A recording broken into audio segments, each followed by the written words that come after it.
Hello everybody, it's Aaron. Welcome to another episode of Feed the Beast. It is time to make our huge lava tank. But before we do that, I want to show you something. I had to pipe some lava over here, and basically what I've done is I made some covers and I put a structure pipe underneath the assembly table, and I don't think I can click on it because it's connected to the red alloy wire. But if we right click this, we can see if the work is done, send a redstone signal, and this red alloy wire goes underneath under the engines, and so when there's no work to do, the thing turns off. So if I put a piece of redstone in here, you see the engines kick on automatically. When this finishes, or when I remove it, they automatically shut off because I told it to send a redstone signal. So that is why I wanted to make the gates, so I can run 4 engines for this thing, and this is all going to get moved in the future, but I want to dedicate 4 engines to this, maybe more. They'll probably go on this wall, and I'm going to have to put my liquid transposer and stuff near the tank, and I figured up here, maybe right here I could put my thermal expansion pulverizer and furnace, so that all the stuff that needs to get pulverized or cooked, that's, ferrous ore or lead or whatever, when we set up our ender chest behind the wall right there, it'll automatically, I can route it in there, and then it'll go and get sorted. So as you can see, I have done a little housekeeping. I did label everything. For some reason, I had one sign. I had one chest too many. That's what I'm trying to say. So I'm gonna have to fix that. That's no big deal. What we need to do is make a rolling machine, and this is the rolling machine recipe. I actually made a piston plan because you have to make pistons for so many recipes. I figure I can just throw all my stuff in here and make pistons when I need to. So this rolling machine, it's a railcraft item, and we're going to need some of these, so I'm just going to go ahead and make some right now. Not sure how many we're going to need.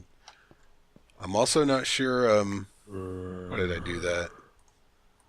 I'm not sure how many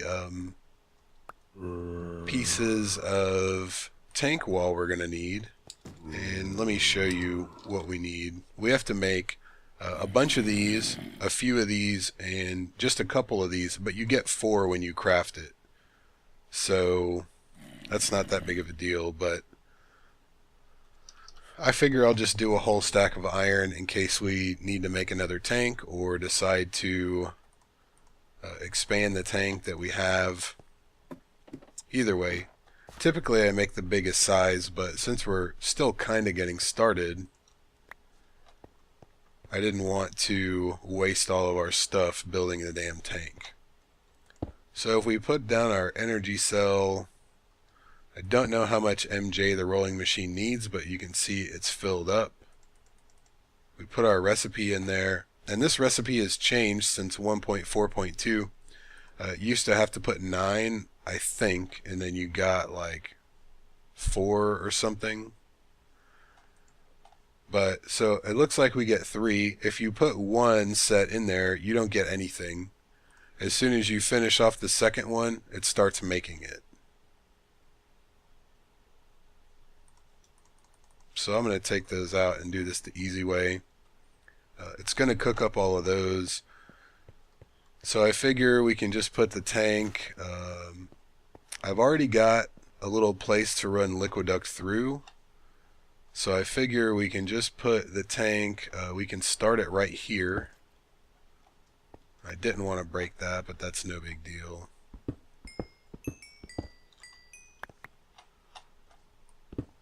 We might as well put it against the wall.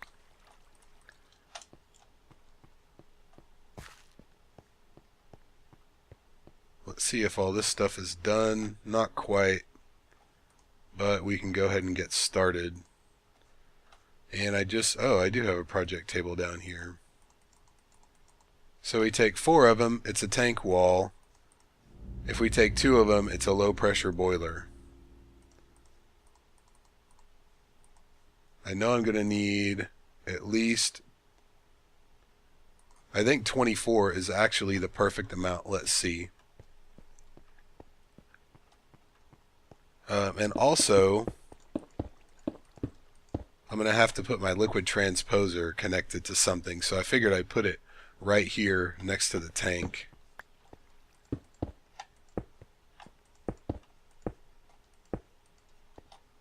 So how you have to do this, you make your floor and your ceiling of the tank solid.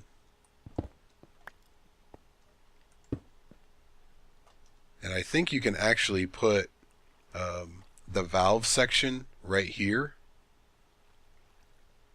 And the valve is, or the gauge I mean, but you can put a valve there too. I normally do for when I have miscraft. But I'm still one of these short, and that kind of upsets me. It's 8. Yeah, I needed 26, so we'll just go ahead and make another set of these, and then we'll make the gauges, and then start filling it up. And while that's happening,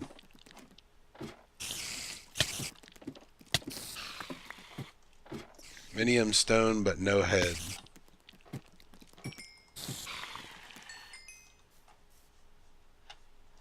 Should have brought my soul shard with me.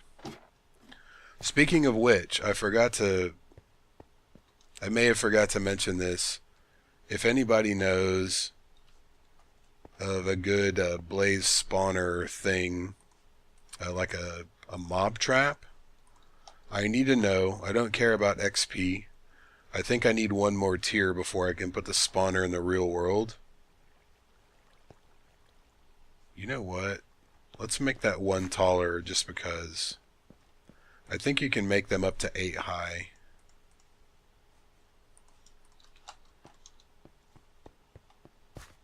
We might as well make it a little bigger so we don't have to expand it in the future. We'll just make it go to the ceiling. Hopefully I have enough.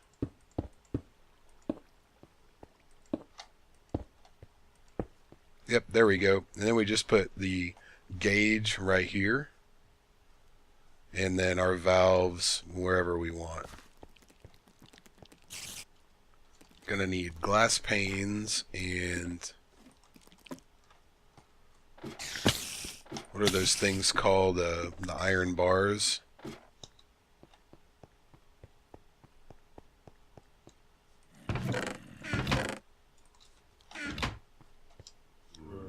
And I made some iron bars. I think they're over here. I had to make them when I made the soul shards, so let's just bring that just in case. So the first thing we'll do is make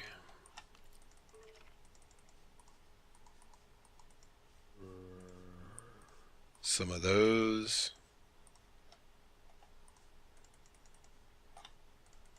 And I think we are going to need 8. Let me see. 3, 6, 9, 12. And then we'll just make 4 of the other one. That's all we're going to need for that. So we got our valves and our gauges.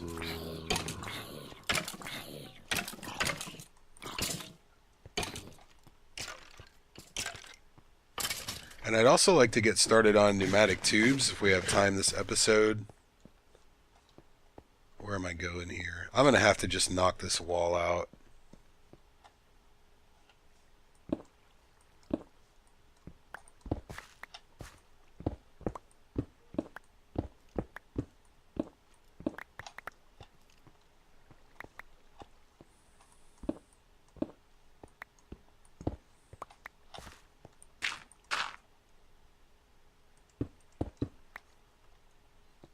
Alright, so we know that we want all of those to be glass, not glass, gauge. We'll put a valve on top. And I probably need one more of those. Actually, let's do it the other way. I don't want to end up with an odd number of valves and stuff.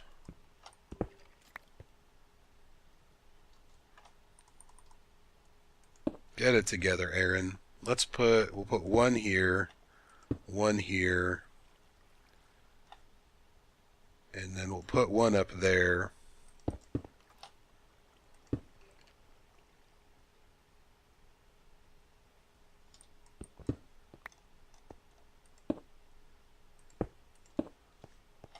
And when I place this last piece, then it becomes a tank. See, we can click on it. The reason I put this one up here, this is the output or input, but this one is input only.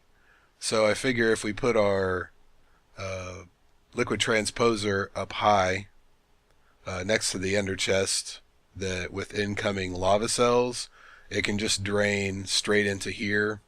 And actually I don't mind doing that on top, but as you can see, I made just enough valves and gauges to finish off the tank. So I would have to actually make another set of another set of gauges to finish it off. So that's there. You can right click with something to put stuff in it. Now you see we have one bucket of water, and this will hold 720.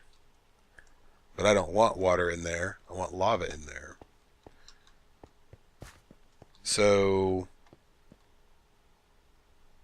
what will happen is, like I said, I'll make a couple of magmatic engines, probably put them down here to power the pulverizer and powered furnace upstairs. And then I'll have to put probably the liquid transposer and the magma crucible right over here with a couple of engines for them. And then that's basically it. Then I can have however many engines I want for that thing, and I can just set them up really wherever, as long as I have pipe to reach. So that's all set. I'm not gonna worry about setting up the magma crucible and stuff, since we did that in a previous episode. I'll show you after it's done. Let's do some pneumatic tube stuff, because I need to get that thing working. So basically, barrels input on the top, as you know. And everybody says they input on the top, but you're supposed to pull from the bottom. But I've pulled from the sides without any issues. So the theory behind this is the pneumatic tubes go along in the space that I just hollowed out. And they're going to connect to each barrel, and when the transposer or filter, I'm going to do a filter, you can do either one. The difference is the transposer pulls one item at a time, the filter pulls a stack at a time. And to do more than that, you have to get a sorting machine, but that requires bluetricity. And there are a couple different ways to get bluetricity. We may or may not get into them, but solar power is one, and then there's a windmill, and maybe a thermopile makes a small amount of energy. But we're not going to get into that yet, because that is for another time. So here's a pneumatic tube. It's glass, of course, and brass. I want to know how to make the brass blend. If I click on it, it doesn't tell me. I think it's like silver and copper or something like that. Why won't it tell me the recipe?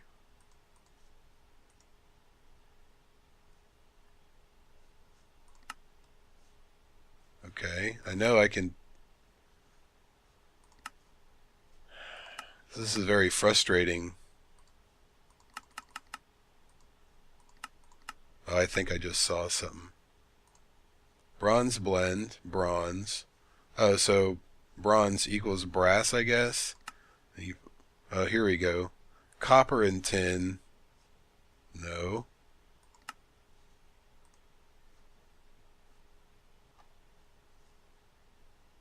This is not working out for me today. Let's try this again. Pneumatic tube. Brass ingot. Okay, obviously. Tin and copper in the alloy furnace. That's what I wanted. Okay, so what do you get? 2? You get 4? 4 out of it? Is that what it is? You get 4, 2 per tube, so that's 2 tubes per. What's that about? I'll just do a half a stack, give or take.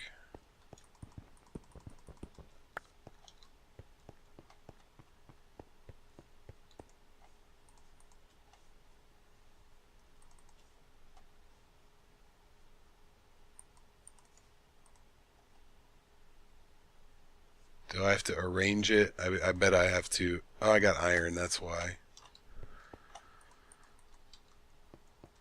What a day. What a day. So it was 3 copper for 1 tin, I believe.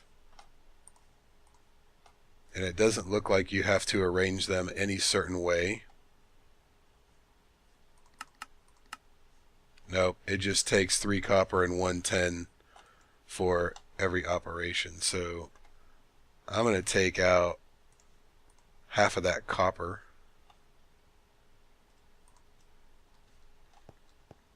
So if we bring this over, it's just like most of the buildcraft stuff. You just put them in there. Oh, and you get 8. Wow. Alright, well that's probably going to be plenty, so let me take that charcoal out. We'll only cook what we need.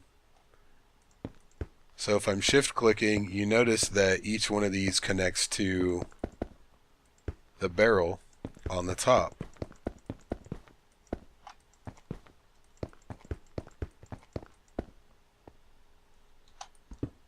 How the hell did I work that out? I ended up with 1 less. That's okay. These are actually pretty cheap. I mean, we've got, I don't know, a fair amount of copper, so I'll just go ahead and make 16 more of those. So those are all connected. Basically, I can connect this one anywhere. Like if I put this out here and then put the filter on it, it finds out where it needs to go. It's very smart. That's why everybody wanted it. Make sure I didn't leave one out there. So I'm just going to put this next to the wall here. And you can face your transposer any direction. I'm going to put, or the filter, I'm going to put the filter right there, and I'm going to put the chest right here. So let's take a look. I think we have to cook up a bunch of weird stuff to make the filter. Yeah, we need a red doped wafer, silicon wafer. I think that is sand and coal. Yep, I think I have coal in here. I don't know if I have sand anywhere.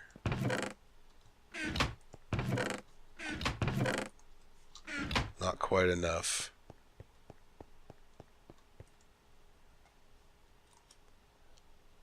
That's alright. We'll just macerate some cobblestone. And I'm going to need, if you notice that recipe, I needed the diamond handsaw. That's why I went ahead and made the diamond one, because you need it specifically.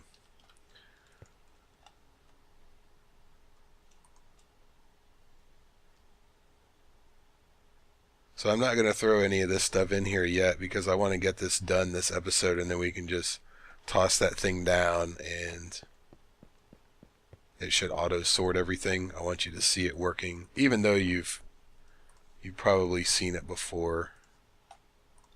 That's going to take a minute. What else do we need for this thing? We need 2 gold, some cobblestone, a piston, which is no problem. We're just going to have to recook that thing.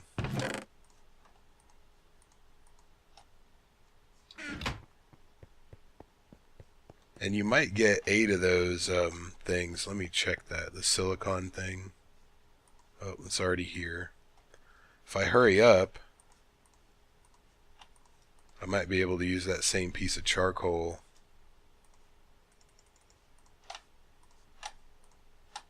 Oh, it's a 1 for 4. So you're going to need a stack of redstone for that. Red doped wafer, not a problem.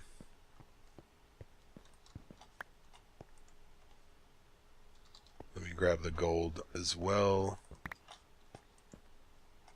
I'll just leave my brass in here. So it was a gold, red doped wafer. We got my pistons in a chest over here.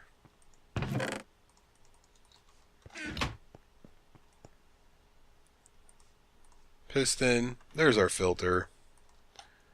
And the way that it places on the ground, it faces you. This is the input. The little hole is the output. So if you don't have a screwdriver yet, keep that in mind. You want to place it while you're facing the tube that it's going to connect to. And then, I don't know if I still have a spare chest. Let me see.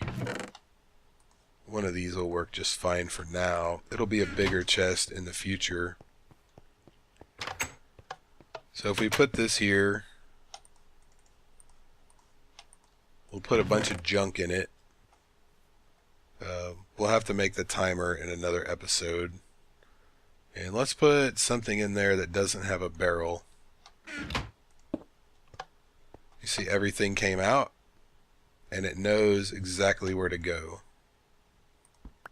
If I get a sapphire and put it in here, whoa, actually I do have an apatite barrel, so that's not a big deal. See, there goes the sapphire. It knows that that's the only valid destination for that item. The next one, apatite. Next. Smooth stone next. The diamond handsaw should not go anywhere. You see how that turned red? It doesn't have a valid destination, so this thing, it holds it in its buffer until it has one, which is why you want to put a chest on the end. And it really doesn't, damn it, it really doesn't matter where you put the chest as long as it's connected to the system. So I could actually put that chest right here. Now you see the diamond handsaw goes through. Since none of the barrels are diamond handsaw only, it wouldn't go anywhere. And now the thing is cleared, so then we step on it again, the redstone gets pulled through, and it goes to its chest wherever it is. Now that was a very good thing, because it sends it, as far as I understand and as far as I witnessed, it tries to send it to the closest valid destination. So since the chest is here, it's going to try to send it to this chest. If we put the chest across the room, say above the obsidian, it should go to its own place. Actually, we'll leave the minium in there too.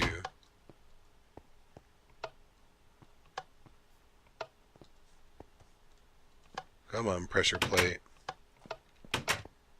Now the redstone should go to its own place because it is the closest valid destination. I'm glad it just didn't make a liar out of me. Well, those two are going to go all the way around until they make it to that chest. Now, if we put a chest over here, you can use something called a restriction tube. What this does is it basically simulates a very long distance. So if we put a restriction tube right here, and let's say this is a chest, even though the redstone is all the way over here, and this is physically closer, the restriction tube makes the system think that it is, I forget the length, but 500 blocks away or something like that. Something that is far enough away that you can set your chest here and your items will only go there if they don't have a barrel to go into. So that's the basic sorting system. What I'm going to do is I'm going to take my handsaw and I'm basically going to make a bunch of covers. And I'm going to cover up the pneumatic tubes because I want everything to look all pretty and stuff. And basically, if it was marble, it's going to be marble now. And I actually don't think that one was, but that's okay. So then I'll make some of those smooth covers, and I guess I don't have any on me. Some smooth stone covers to cover where the smooth stone was, so that it just looks like a regular wall with those fancy pneumatic tubes hiding behind it. Kind of like that red alloy wire hiding underneath the floor for those engines. So I just made a timer for Aaron in the video that's going to go online today, which at this point in time when you're watching this will probably be 3 days ago. So I'm not going to make that during the episode. I'm going to go ahead and make that on my own. But here's the recipe. It's very involved. You have to make a bunch of different things and put them all together. You make the stone wafer by cooking smooth stone in a powered furnace, electric furnace, regular oven, whatever. And then you basically just put redstone with the stone wafers to make the other things. So you usually end up with a ton of stone wafers or a ton of these or something. But like I said, I'm going to do that on my own so I can go ahead and kind of get a little bit of automation happening with the system here. Just so, you know, after I smelt a bunch of stuff, you know, if I put them in a chest, wherever I put the chest, I may very well put the transposer underneath a block, or I don't know, under the floor or something. But I want to make it so if I, you know, process some ores, I can send them to a chest, and that filter will just put everything where it needs to go. Additionally, like I said, I'm going to make some more magmatics, and I'm going to set up the liquid transposer and the magma crucible. I'm going to melt a bunch of netherrack to go ahead and get this thing loaded up, and I'll show you that next episode. So as usual, questions, comments, suggestions, etc., put them down below. As I am recording this episode a few days before it's going to go online, I'll try not to do a lot between now and then, or I'll try not to record until I can kind of get caught up with posting and stuff. Just because I like to hear your feedback before I record the next episode, but it just kind of worked out this way. So, thank you very much for watching. I'll see you guys next time.